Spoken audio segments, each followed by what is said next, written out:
Assalamualaikum, apa kabar teman-teman semua? Semoga sehat selalu ya.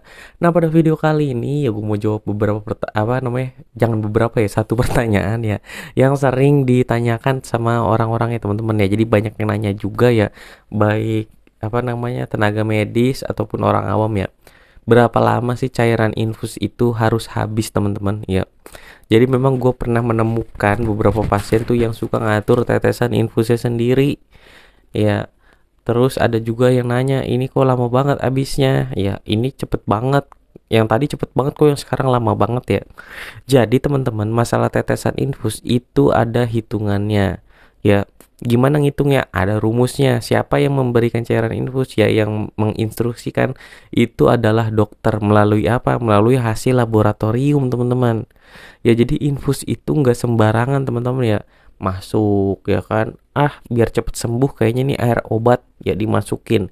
Ya, infus itu ada berbagai macam merek, bukan merek fungsinya ya. Kan beda-beda tuh ya, ada yang isinya glukosa, ada yang isinya natrium, ada yang RL, ada yang KN3B, macam-macam.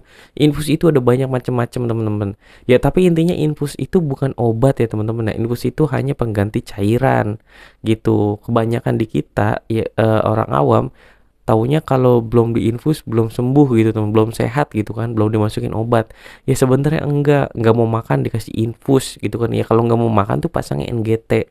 Jadi balik lagi nih, berapa lama dia harus habis tergantung kebutuhan si pasien tersebut.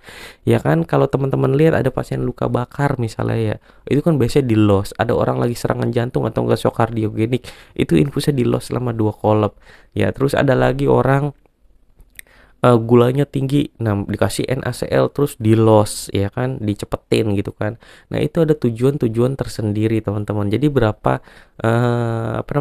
lama infus habis ya tergantung permintaan si dokter teman-teman. Jadi kalau gua perawat ya gue ikutin dokter misalnya nulis nih harus per 8 jam habis. Ya kalau memang harus per 8 jam habis ya kita tinggal tulis tetesannya kan, tinggal hitung rumusnya kan, tetesannya harus habis dalam waktu 8 jam, harus habis dalam waktu 2 jam misalnya, harus habis dalam waktu per 12 jam, harus habis dalam waktu per 24 jam. Itu beda-beda ya teman-teman ya. Jadi nggak bisa kita sembarangan ngatur tetesan infus gitu. Ya jadi seperti itu teman-teman.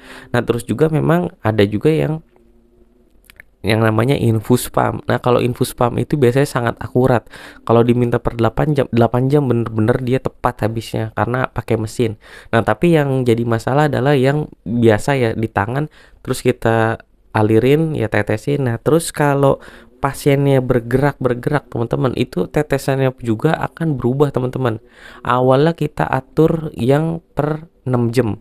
Ya karena dia bergerak terus tiba-tiba jadi lancar, jadi los ya, apa gimana sirkulasi jadi bagus. Nah itu bisa jadi teman-teman dalam waktu 2 jam juga habis infusnya gitu. Bisa juga yang kita atur untuk 6 jam ya kan, ternyata udah 8 jam belum habis-habis, bahkan masih banyak.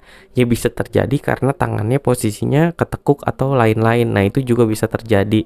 Jadi intinya yang mau gue sampaikan ya teman-teman ya, berapa lama infus habis tergantung permintaan dokter teman-teman ya. Jadi teman-teman jangan dicepet-cepetin ya, jangan juga dilambat-lambatin. Aduh kemahalan nih nanti kalau dirawat di rumah, lambatin aja tetesannya, tadi dilihat cuma diputar doang kok ke bawah gitu. Nah jadi makanya baiknya teman-teman tanya ke petugas kesehatannya ya. Kalau ada yang mau ditanya silahkan panggil tenaga medisnya ya kan, kalau di rumah sakit.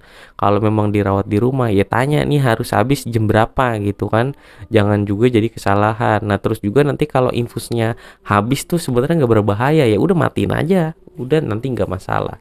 Oke, sekian videonya kali ini dari gua, sampai ketemu lagi di video selanjutnya. Wassalamualaikum warahmatullahi wabarakatuh.